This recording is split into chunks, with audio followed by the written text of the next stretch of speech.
Gusto mo ba yung sisig na may bagnet? Dito nga sa may Balacer South Signal, Taguig, ay meron sisig crispy bagnet na kapag natikman yung araw ang sisig nila dito ay Restaurant quality, boss, sisig bagnet.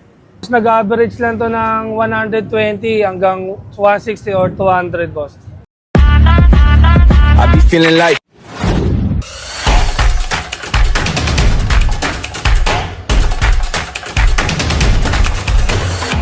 So nga pala si Vincent, boss. Ang business name ng natin, boss, crispy sisig bagnet, boss. Naisipan ko magnegosyo, boss, gawa nung pandemic dati, boss.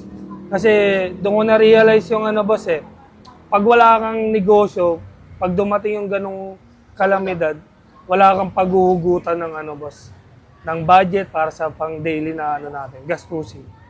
Para kakaiba, boss, nilagyan ko siya ng atay, boss. Kasi ako may ligaw kumain ng sisig. Bali pag may nakikita akong mga sisigan, tinitikman ko talaga.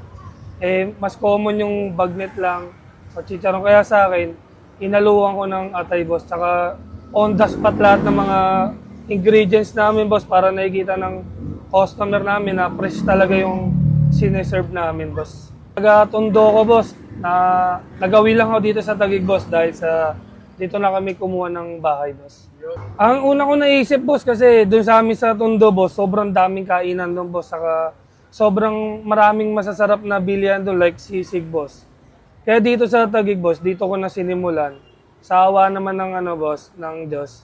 Nag-click naman, boss, kahit papaano. Sisigan namin, boss, meron na kaming 7 branch, boss. Sa Taguig, boss, meron kaming 5 branch, boss. Sa Pasay, meron po kaming 2 branch, boss. South Signal, boss. 120 Balacer Street, boss. Yung pinaka main namin, boss. Boss, dito matatagpuan nyo sa may dulo, boss, sa Espino Corner, Bravo. Tapos sa North Signal, boss, meron din kami, boss. Sa may Central, boss. Yung isa, boss, mag-open na kami dito sa may South Signal, Palengke, boss.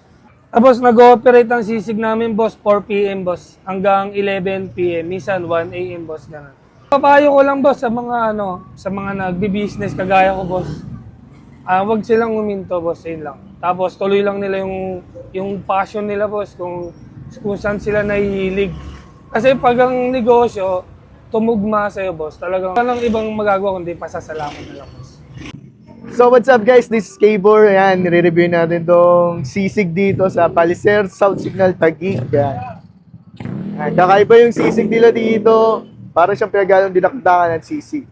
Mala restaurant na sisig, guys. Yan. Presyo pamasa lang for only 120. Yan. Subukan na natin. Grabe, guys. Ayun. Try na natin.